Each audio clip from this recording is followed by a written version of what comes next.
marka ugu horeysa geed socodka ciidankan si lagu aasasay wad ogtihiin waxa lagu aasasay duruufo u gaar ah deegaanka oo markii dambana markii xaaladii dawladnimada ee dalku ay si khalkhalaysay meel kale ka bilaabatay deegaanku wuxuu soo maray baan malaynaya madaxweynihii 13 baan ahay 10 madaxweyne oo iga horeysay deegaanku isagoo hay'ad amni oo boolis leh yuu jiray una shaqeynayo deegaan caadi ah hal madaxweyne ama madaxweynihii iyo badh adu qof in yar ka soo gaaray iyo hal madaxweyne iyo aniga labada madaxweyne bay horta ka shaqeeyeen iyo waxa laga yaabaa xilligii madaxweyne kale inuu jiray laga yaabaa laakiin inta ay hawlgalkoodu uu noqday wax taam ah labada jeer muddadii anaga naga horeysay ciidankani waxa uu ka hawlgalayay inuu arrimihii jabadihii ka jiray deegaanka iyo hawlihii la xiriiray loogu talagalay marka shaqooyin booliska caadiga uu qaban karin ayaa loo diray weeymaana kolka shaqooyinkaas dhamaadaan sida ciidamadii ka horeeyay ee fadno daraash loo oran jiray uma la oran lahaa shaqadiina way dhamaatay leedin diray waa la inoo baahna badaba shaqadii loo asaasay ay tu gaar ah ahayd xilliga iyada ee dhisnaayeen ciidankani shaqooyinkii ay qabanayeen iyo qaabkii u qabanayeen iyo aragtidii shacabka wad ka warhaysaan shacabkii aad ka dalateen iyo xiriirkii idin dhexeeyay idinka wad ogtihiin isbedelku markuu dhacay kadib shaqooyinka aad qabateen wad ogtihiin iyo xiriirka maanta shacabkiina aad leedihiin iyo kalgacaylka idinka dhaxeeya shacabkiina iyo sida maanta qof walba oo deegaanka jooga wadnihiisa iyo qalbigiisa iyo maskaxdiisa aad ugu dhirtihiin maadaama ay dareemeen inaad ahaydeen ciidan danahooda ka shaqeeya oo difaaca oo dhibaataynin maadaama ay ahayn kula diirsadeen shaqooyinkaad hayseen marka taasaas ahayd laakiin isbedelka dalka ka jira iyo marxaladaha siyaasadeed mar walba hawlo cusub ay nagu soo kordhiyaa jira kuwa siyaasiya kuwa amni kuwa dhaqaale oo nagu soo kordhiyaa jira marxaladaha siyaasadeed iyo dhaqaale iyo amni ay nagu soo kordhaya mid walba sideeda in loo wajaho oo loola jaan qaado oo loo maareeyo loo baahan yahay bilowgii isbedelka marxalado dhanka siyaasadda nagu soo kordhay baa jira oo ogtiin midayntii xisbiga ka mid ahayd waagaana dhiilooyin iyo dhawaaq laga sameeyay marxaladii siyaasadeed soo kordhay ahayd deegaankan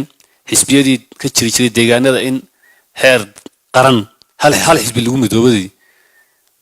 aragtida laga bixiyay waad ogtiin waan ognahay in maanta faa'iidada aan ka helay ay tahay dadka kale inaan wax la qabno qowmiyadaha kale oo aynu isku midna wax nagu gaaray una jirin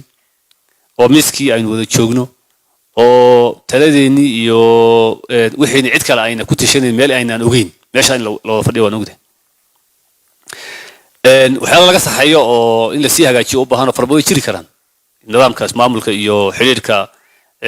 dawladaha ka dhaxeeya iyo waa wax laga yaabo in waxyaalo badan la hagaajiyo laakiin hadda yaa ugu yaraan arrintii laga deerinayay dhibaato weyn uguma keenin waana ogtihiin faa'iidooyinka laga helay dhinaca kale marxaladad amni baa hadda soo ayaa yimid oo ah in hay'adihii amnigana heer dal ahaan muxuu ahaayey la waafajiyo sidii dastuuriyada ay u qornaayeen marxaladaasna ka dabaalashadeeda iyo jaanqeedkeeda mas-uuliyad baa naga saaran taasna waa tii hadda aan ka wada hadalay aad sida fiican uga hadasheen sidaa marka loo soo dhigayo marxaladda hadda aynu galay waa marxalad dib loogu habaynayo xoogii ciidanka gaarka ah booliskii gaarka ahaa ee la odhan jiray booliska gaarka ah in dib u habayn lagu sameeyo ama reform wax la geliyo weeye sida loo dhigayo dadka raba inay qalalaase uga faa'iideystaan hawshan ay u dhigayaan baabi'in wax la yidhaha ma jirto idinkuna waad ogtihiin waayo bal baabi'intu waxay tahay iyo dib u habayntu waxay tahay horta anu kala saarno oo macnayno baabi'intu waxa weeye ciidankani wuu kala tegey ninba meel baa lagu daray qaarna shacab baa laga dhigay mushaharkoodii darajooyinkoodii agabkoodii hawlgalladii ay ku jireen mas'uuliyaddii ay hayeen tasiilaadkii ay haysteen waxba kama jiraan wey waa la baabiyey saasaan u qan intoodiiba way haysanayaan oo shaqooyinkii ay hayeenna way haynayaan ee amniga gudaha inay sugaan ah darajooyinkoodiina sidoodii bay u jirayaan mushaharkoodii iyo muxuu ahaayey tasiilaadkoodii iyo waxay u baahnayeen sidii buu ahaanayaa weliba waxbaa u soo kordhaya oo wax sharciyaysan oo aan heer deegaan ku ekayn ee dal oo dhana oo qofka booliska ah ee halkan ka taga ee booliska gaarkii saa idinkuba sheegteen keelayaashan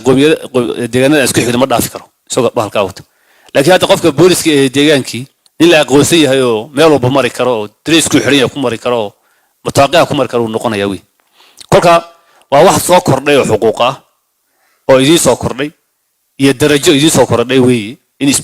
ciidankan booliska ah booliska gaarka haddii uu shalay ahaa maanta inuu noqdo booliska rasmiga ah ee deegaanka inuu noqdo wax soo kordhay weeyaan dhinacaas waa dhinaca faa'iidada dhinaca khasaaraha yacni khasaare aad qabteen oo laydinka reebo faa'iiduu idin yahay waxaa ka mid a shaqooyin dheeriya oo idinku aydaan lahayn oo idin hayseen ilaalinta xuduudaha internationalka ah ee deegaanku uu leeyahay ee dalalka uu leeyahay waa mas'uuliyadda ciidamada qaranka siyaanad lagu siiyaa agab bay ku haystaan diyaarada u haystaan idinkoo aan hawsha haysanin baad hayseen ood qabanayseen mushaar dheeraada aad ku qaadan kolkaa in mas-uuliyaddii culayskii noocaas lahayd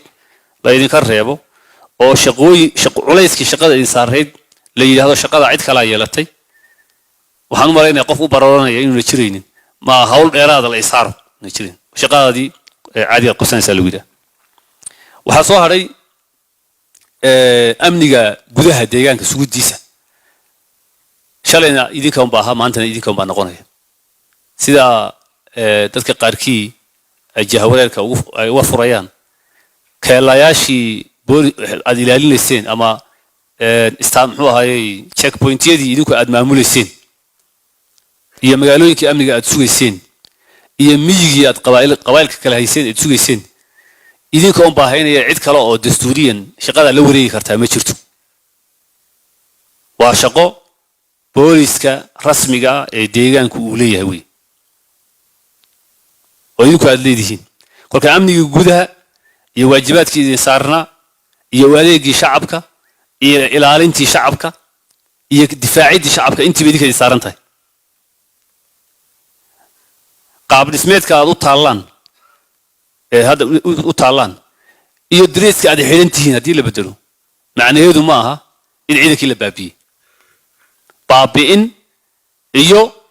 in dib u habayn lagu sameeyo waa laba kelmadood kala duwan mana aha kelmad lagu midaaqarinayo mid la caddaynayo wey kolka ciidan mushaarkiisii haysta agabkiisii haysta tasiilaadkiisii haysta darajadiisii haysta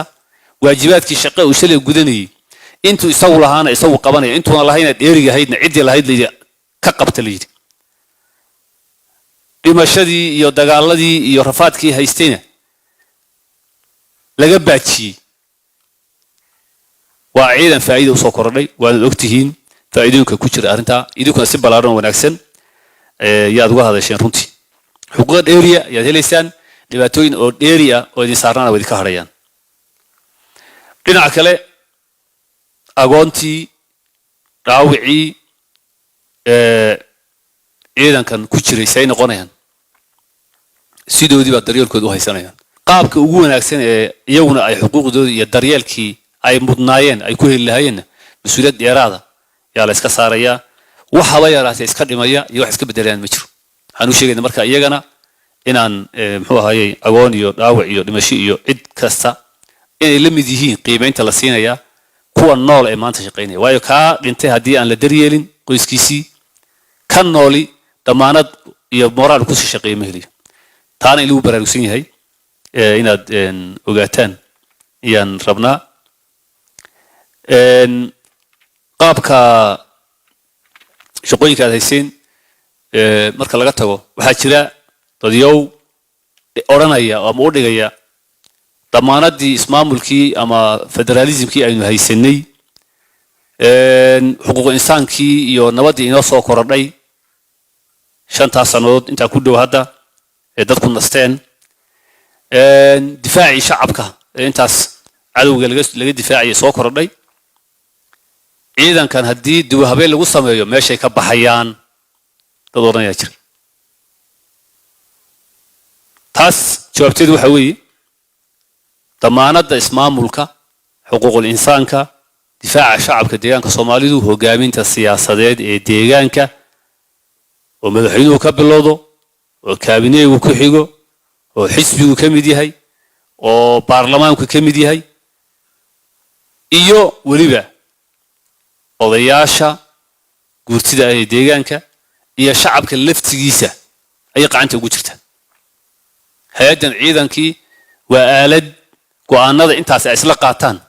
fulisa weeyaan waa aaladii fulinaysay go'aanada siyaasadeed ee hogaaminta siyaasadeed ay qaadato dareenka shacabka iyo dareenka odayaasha cid walba waxa isla garanno qaadato weey damaanadu marka waa shacab isku duubni hogaamin siyaasadeed ka go'aansho hogaamin siyaasadeed iyo shacab isku duuban yaa damaanad u ah inaga xuquuqeena dastuuriga ah ee halganadii faraha badnaa aynu ku helay ee ah ismaamulka xaqina ismaamulka inaan soo dhacsano hogaamin siyaasadeed oo ka go'aanshahaasi leh ay u baahan tahay iyo shacab isku duuban waxa inoo haya damaanada isku duubnideena go'aanada siyaasiga aan qaadayno ayaa inoo haysa inaan xuquuqdeena u halganno oo wixii dhibahee in soo gaadha ama si maadaama dawladaha hore in soo dhibaatay ay jiri jireen aynu ka dhidhino oo aynu ka dagaalamo aynu diidnana qaab dhismeed ma baahna shalay iyo dar 50 sano iyo 100 sano markii la jabhadeynayay la dagaalamay qaab dhismeed inoo dhisnaa oo aynu ku jabhadeynayay ma jirin eegaynu qaab dhismeed haysanaado marka dadku inuu dulmiga diido ka dhidhiyo oo wax ku soo socdo masiibi hadii jirto oo meel go'aan uga qaato liyo boolis maanta jiri oo boolis loo bedelo iyo kuma xidhna taara kuma xidhna damaanadeenu kuma xidhna dib u habeyn ciidan lagu sameeyay qaabku u yaalo wuxuu ku xidhan yahay ka go'aanshaheena damiirkeena siyaasadeena garaadkeena isku dubnideena ku xidhan yahay taana insa loo ogaado ayaa iyaduna muhiima ugu dambeyn waxaan aad iyo aad ku mahadnaqayaa fahanka cad ee ka muujiseen arintaas iyo sida ay uga heelantihiin inaad maaragtay ugu hoggaansantaan una fulisaan dhammaan wixii awaamiiraha ay la isla qaatay halkan kaga wada hadalay waxa kale oo aan isku mahadnaqayaa oo soo koobi karin mahadnaqeeda hawlaha baahsan ee qabataan ciidan ahaan ee shalay aad hayseen maantana aad haysaan berrida aad bulshada waxay noqotaan diyaar